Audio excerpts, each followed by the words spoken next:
Let's talk. Giles Brown. My next guest is talking all about free agents, how evolution gave us free will. As scientists learn more and more about how brain activity controls behavior and how neural circuits weigh alternatives and initiate actions, Kevin Mitchell probes even deeper into the mechanics of decision-making. Delighted to say I'm joined live on the line from Dublin, I believe, by the author of Free Agents, Kevin Mitchell. Kevin, good morning to you, sir. Good morning. Thanks for having me. Pleasure is all mine. I don't know about how your brain patterns work, but my brain pattern doesn't tend to work until I've had at least 3 coffees. So for those who don't know, just explain a little bit about yourself and why you're eminently qualified to delve into this subject. Okay. Well, it's funny. It's normally a kind of a philosophical question of whether we have free will or not, but I'm not a philosopher. I'm a neuroscientist and a geneticist and interested in how the brain develops and how it, the way the brain is wired shapes the way that we are. But when we say the way that we are, we think about personality traits, really that's about decision making. It's about how we choose what to do in the world. And that naturally raises this question of how free we are if we're born with, certain personality predispositions and so on, in ways that shape our behavior. And some people look at that and think, well, maybe I'm just a robot. Maybe I'm just an automaton working through my programming at any moment. And, am I really in charge of anything? And what I wanted to do was look into the biology of how it could be that you could say, well, yeah, it's true that we have some predispositions, we have general human nature, we have our own individual nature, but that still leaves lots of decision making for you to do in any moment, and you really can have control as a self in making those decisions.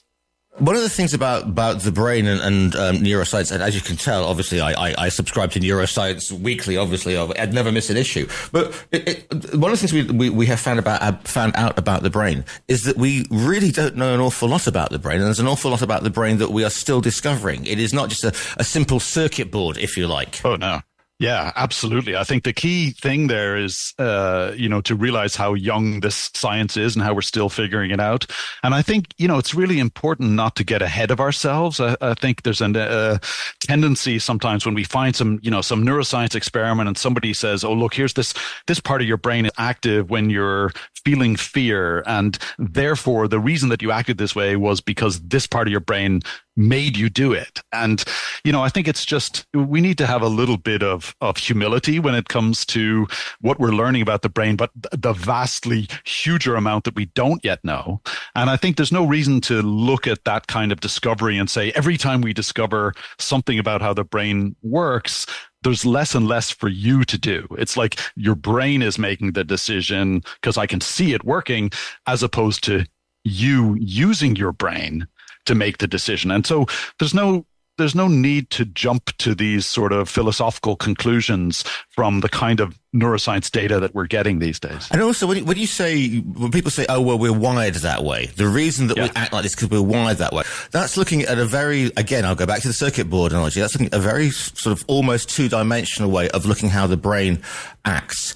But of course, perhaps we shouldn't be looking at because if it is wired that way, that would assume that we cannot do anything to change that wiring or our actions, and therefore we cannot develop. So perhaps we should be looking at it in a more, and I'm not going to come over all wind chimes and get my dream catcher out, but we do rewire ourselves, we do learn, we do change.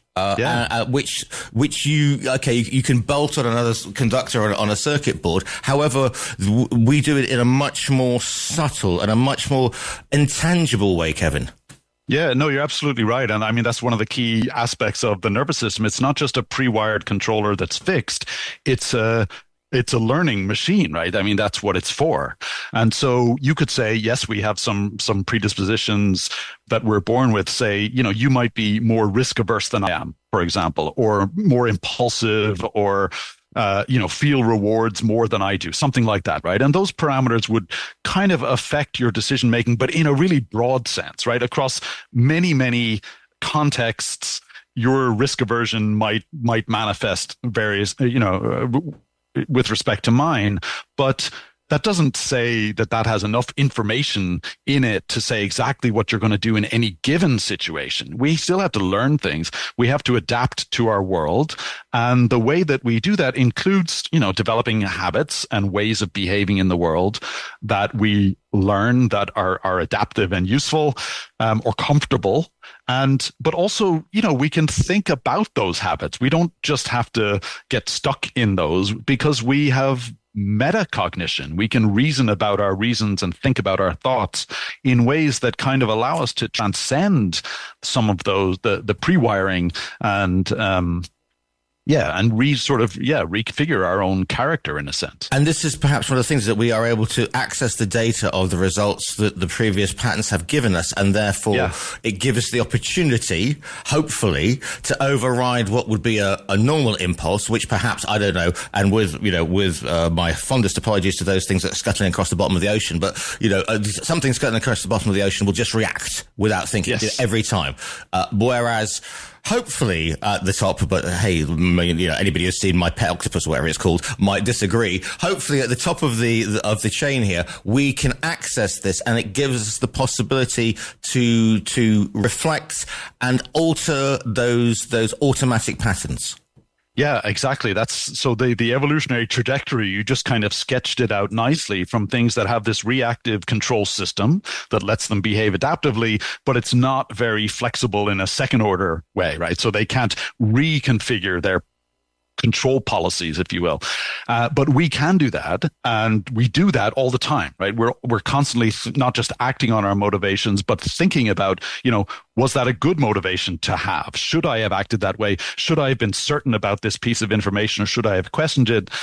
Is this the type of motivation that matches my values, and so on? So, it's not easy to do that. That's an effortful thing, and it takes extra time and it takes some attention. And most of the time, most of the decisions in our daily life, we're not doing that, right? We're acting more habitually, and that's fine. That's efficient, and it's useful to do things like that. But occasionally, at least, we have the power in a general sense to be able to do that. How we exercise that is a different question. Are we predisposed then to always take the well-rehearsed option, or quote the easier option, because it is something that we are programmed to do, or we are comfortable subconsciously, but we're comfortable doing that? I mean, for example, it's almost like you're driving to your place of work. You know that you normally go straight down the main road, but now you could think, you know what, I'm going to take the long and winding road to get to that thing. It's a bit more effort, but normally you just go straight down that normal path. Yeah, and that's a great example, because you've learned what the good way to go is, right? And you're sort of doing it on autopilot, which means you're not expending any conscious effort on it, and you're not taking any extra time. So when you have to make a decision that you really have to deliberate about, that takes time, right? It's really inefficient. So most of the time we don't do it unless we have to, because we've done the thinking already, right? In the past, we've already done this many times. It's worked out fine. So we know we don't have to think about it until something happens, right? Until there's a detour. And then you think, oh shit, now I have to go around this way, right? You're engaging your conscious sort of thought again.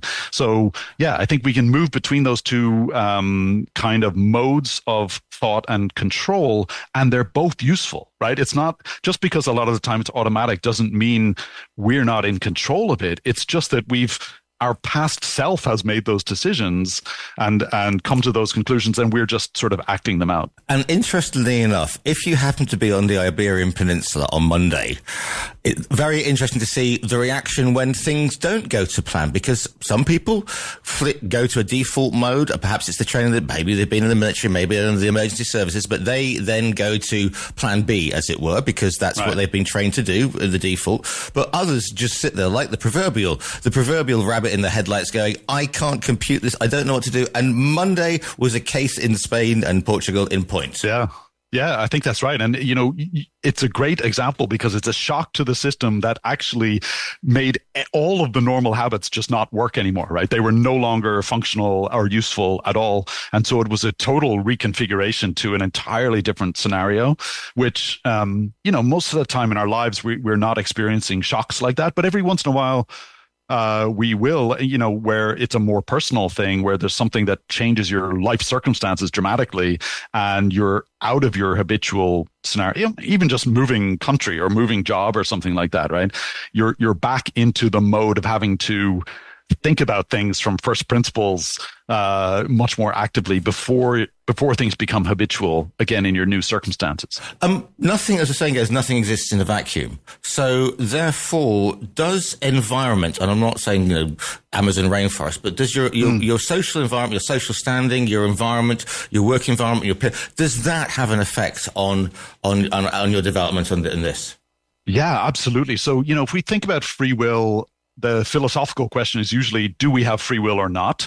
And I would rather say, yes, of course we do, in the sense that we have some capacity for behavioral control, but it's constrained by things, right? In a sense, it's constrained by our personality and our past experiences, but those are the only things that make you anyway, right? But it's also, in a sense, constrained by societal factors. So under some circumstances, you may have more options available to you. You may have more autonomous control over what's going to happen than in other circumstances. And those become really interesting things to think about. They could include, for example, just, people in poverty who are desperate. Their opportunities and their, the things that they desire are much more immediately constrained, and it's harder to pursue longer term goals, for example. But you can also look at, variation between people who may be mentally ill. So people with psychosis or mania or compulsions or drug addiction have less capacity for behavioral control than people who are healthy. And those things become, really important in terms of both thinking about the biological mechanisms of control and how they can go awry under certain conditions, but also thinking about legal responsibility and moral responsibility under conditions where people's freedom and control is in some way constrained. But moral responsibility. I'm sorry, it's Wednesday morning. We're only in our third coffee. But moral responsibility, presumably, is that part of our makeup, or is that again something that has been programmed into us via social, religious, or whatever? Having said that, we'll go back to the aforementioned octopus. Good morning to my friends. But you don't see them sort of running right, or do we? Do dolphins hang around in pods and threaten others and have a wild time? And because they don't have that, that we know, that have that social or moral pressure. Well, it's really interesting. So the ecology of or the evolution of moral sort of sensibilities and so on really seems, to me at least, to be an outgrowth of social mechanisms in all kinds of species, where there's in order to have a good social cooperation, you need to have cooperation, you need to have reciprocity, you need to have some kind of fairness. Therefore, you need some mechanisms to make sure that everybody's being fair. And when someone's not being fair, then there may be a sense that you should punish them, right? So there's a kind of a biology of that aspect of social cooperation and enforcement of social norms that I think underpins our own sense of morality. And then, of course, that gets culturally, much, much more sophisticated and elaborated in all kinds of ways, some of which are sort of arbitrary. But to me, they all have those biological underpinnings. So, and at the very basis of those is the idea that people are responsible for what they do because they had some control over. They could have done something else. But going back to say, let's bring in our primates, the closest, etc. The act is done for the greater good of the herd, the pack, the whoop, if we were talking baboons. So therefore, if you act it in a way, if a single, chimpanzee acts in a way that which isn't beneficial to the, and it's gone out of my mind what the collective noun is, they will be cast. Yes, chimpanzees are, I don't know, flock. Troop. Yeah, baboons is a whoop, whatever. Okay. But they would, for example, should they do an action, that is not for the greater good, if you like, of the tribe, then they would find themselves cast out, ostracized, and so perhaps that is a way that we are all sort of wired, because morality, etc., in general, goes for the survival and the advancement of your group, your tribe, your congregation. Yeah, exactly. And so you can have some mechanisms that just foster social cooperation, which everybody benefits from. And in the case of chimpanzees, for example, there's no chimpanzees that's noticing something saying, "Hey, that wasn't for the greater good." It's just much more basic kind of aspects of like reciprocity. Say, I did this for you the last time. I shared food with you. Now you have food. You should share it with me. And if you're not, I'm going to get angry with you. And so that, from those basic kind of instincts, you can get a much more sophisticated, moral programs that emerge from them. This is obviously taking place over millions, nay, billions of years. Yeah. How do you sort of measure this? How do you study this, Kevin? Because you can't just go and grab the nearest Neanderthal or the Cro-Magnon and go, so by the way, Absolutely. How do you feel about this?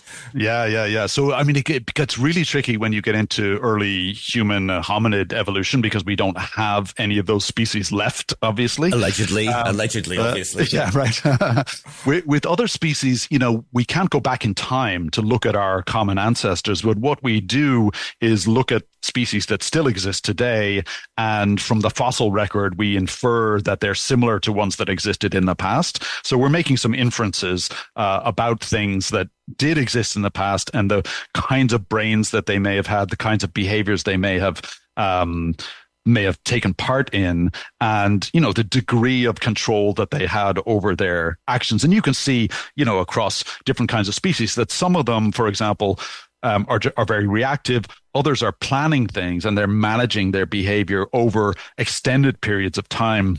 So following goals that with longer time horizons. So this is basically neuroscience archaeology, is it? And going back and discovering, yeah. Wow. Absolutely. That's the idea, is that you can follow along these various lines, the ways that the nervous system has evolved and the cognitive and control capacities that have come along with them that have allowed species to go into various niches and do various things. And for us, the niche that we inhabit is the cognitive niche. It's the one where thinking really is our superpower.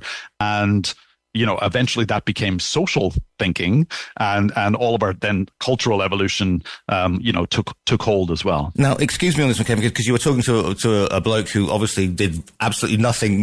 Science at O level was a different language to me.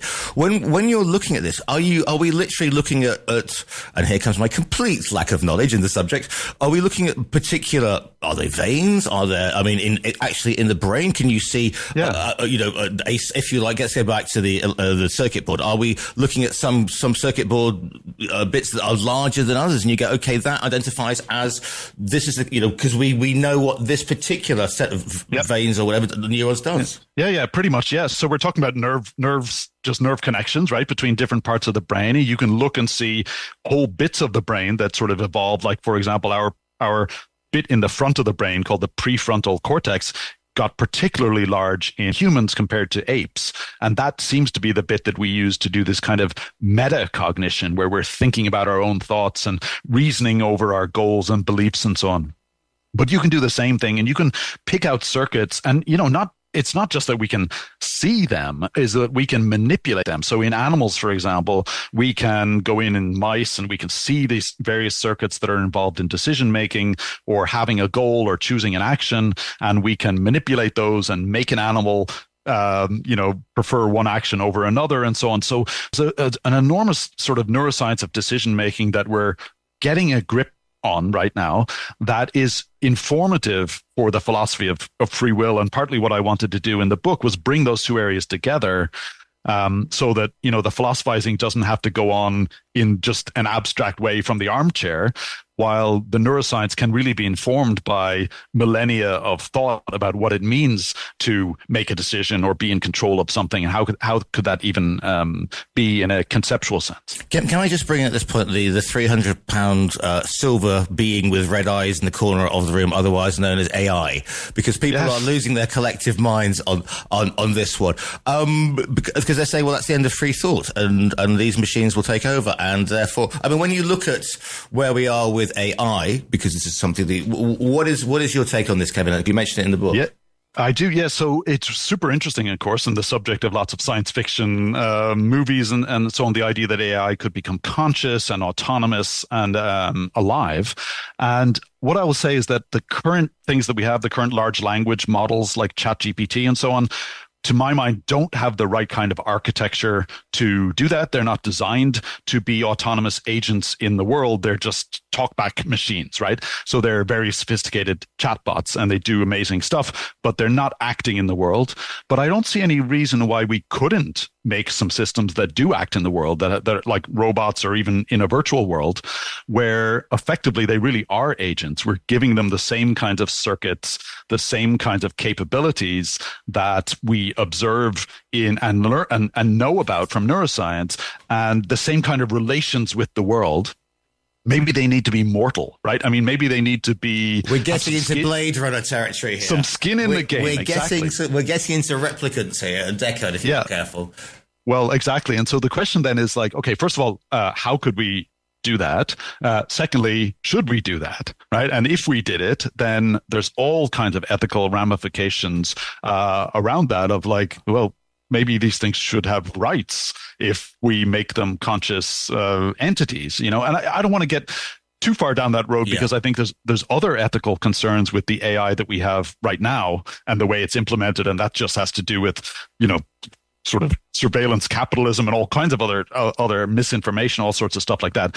But there are, nevertheless, you know, it's a little bit science fiction-y, but there's still, you know, it's interesting to have those conversations, and maybe it's important to have them now before the event, as opposed to having to have them after something appears in our world that we don't know what to do with. Indeed.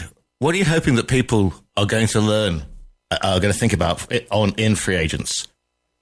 I guess my hope is that it kind of naturalizes this big metaphysical question of free will and says, look, we don't have to have these big abstract discussions about it. We can just say we observe animals controlling their behavior. We observe ourselves doing that, and we can look at the mechanisms that we use to do that without, so it can kind of demystify the idea. We don't need an immaterial soul. We just have these you know, bits of our brain that help us do that, but without at the same time reducing ourselves to robots and taking the other instinct to say, oh, neuroscience shows your brain is in charge and leaves nothing for you to do. I think there's a middle ground there, and that's basically what I'm hoping people will take from the book. The book is called Free Agents, How Evolution Gave Us Free Will. You can order it via our own virtual bookstore. Go to the TRE bookstore, click on the front cover, and it'll be winging its way to you. Kevin, if people want to find you online, where's the best place to do so?